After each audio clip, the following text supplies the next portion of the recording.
Hi, my name is Sailor, and today I'm going to be talking about how we built our multi-linear regression model that predicts the energy output of a combined cycle power plant based on 4 environmental variables, things like temperature, humidity, exhaust vacuum, and pressure. We built 2 different versions of the model, one completely from scratch using gradient descent, and then the other using Python libraries. Then at the end, we compare the results and build a prediction function. In our first cell, we are just inputting the libraries that we'll need, so NumPy, Pandas, Matplotlib, and then we loaded in our data set, which is ccp.csv. You can see that right here. After that, we ran functions so that we could preview the information in our data set. This just helps us confirm the file loaded correctly. It reminds us of what the column names are, so when we call them, we'll have the right variables. And then this is just more information about our data set that we might need for future in our project. You can see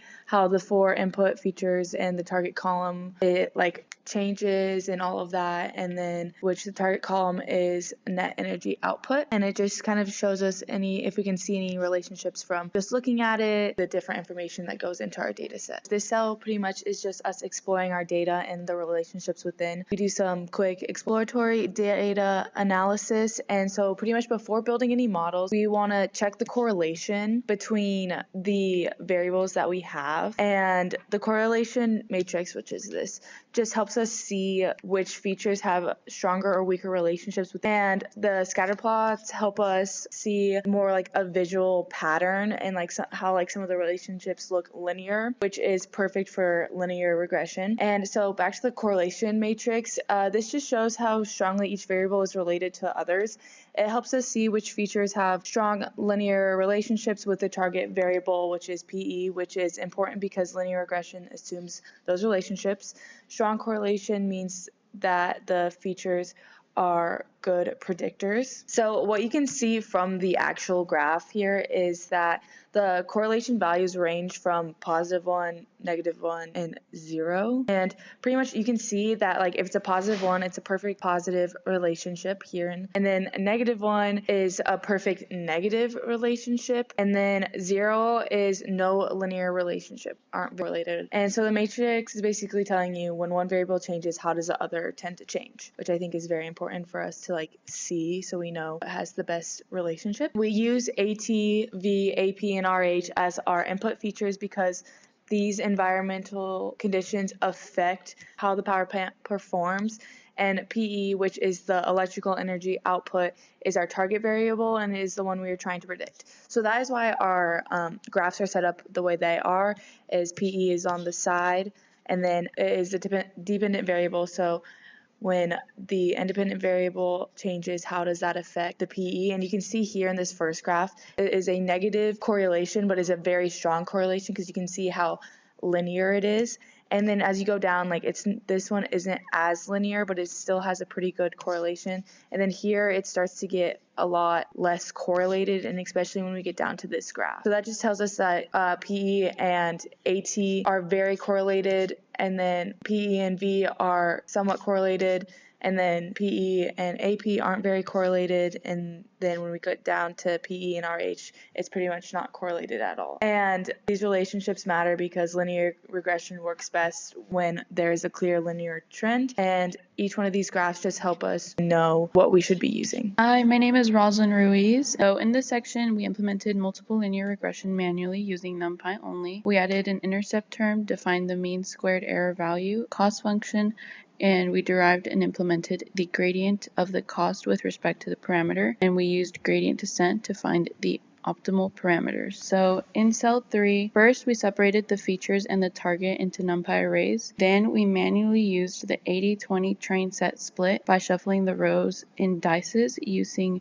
80% for training and 20% for testing. After that, we standardized the features and we calculated the mean and standard deviation from the training set only. Then we use those features to scale both the training and the test features. This puts all the features on a similar scale, which helps gradient descent run more smoothly and prevents it from cheating by using the information from the test set. Then in cell 4, we define all the key math functions by building a linear regression model from scratch. First, we did add intercept, which adds columns for one of the models, and we can learn the intercept. Then we did compute cost, which calculates the MSE by predicting values, finding errors, and averaging their squared values. Then we did compute gradient, which computes how the parameters should change to reduce the cost. Then gradient descent, which repeatedly updates the parameters using the gradient and records over the cost of time. If everything looks properly, the cost steadily decreases and eventually levels off, showing that gradient descent is converged. Hi, my name is Ainsley, and I'm going to be talking about this section right here. So in cell 5, we trained the model using gradient descent. We started by adding the intercept column to the scaled training and test features, and we set the learning rate and number of iterations which control how the model learns.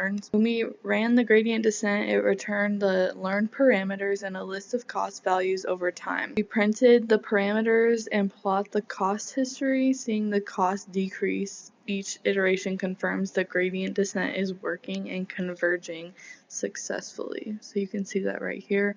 With each iteration, the cost variable is getting lower. And here's the graph of that. Cell 6, we defined helper functions to evaluate the model. The function predict from scratch makes predictions using the learned parameters. MSE calculates the mean squared error, and RMSE gives the error in the original units of the target. R2 score manual computes the R squared value, which shows how well the model explains the variation in the data. The closer to 1, the better the fit. Down in cell 7, we generated predictions for both the training and test sets using our from scratch model. Then we calculated the MSE, RMSE, and R squared for each of those. The training metrics shows how well the model learned the data, and the test metrics show how well it performs on the new data. When these scores are similar and R squared is high, it indicates the model fits well and isn't overfitting. So our R squared value is 0.93 basically, which means that we're pretty close to perfect data. Okay, so now in cell 8, we repeat a similar process, but this time with a library-based implication. Use Credits Learns SGD Regressor. This also uses a gradient descent. We set it up to match our from scratch model using a squared error loss, no regularization, a constant learning rate of 0.01, and 1,000 integrations. After fitting it to the scaled training data, we generate predictions for both training and test sets. Then we print the intercepts, coefficients, and evaluation matrix. This lets us directly compare the library based on gradient descent model to the one we built manually. And here you can see the intercepts, the coefficients, the training, and the tests. So we can compare it to up here, which if you look at it here, they are very similar. So in cell 9, we built a pandas data frame to compare both models, our from scratch gradient descent model and our scikit-learn R SGD regressor. We list each model's training and test MSE, RMSE, and R squared. Then we displayed the results side by side. This makes it easy to see how closely the two models match. If the numbers are similar, it confirms that our manual gradient descent implementation is correct and performs consistent with the library version. Finally, in cells 10 and 11, we build prediction functions so this model can actually be used on new data points. In cell 10, we created a function to make predictions using our from scratch model. It takes raw feature values, standardizes them using the training mean and standard deviation,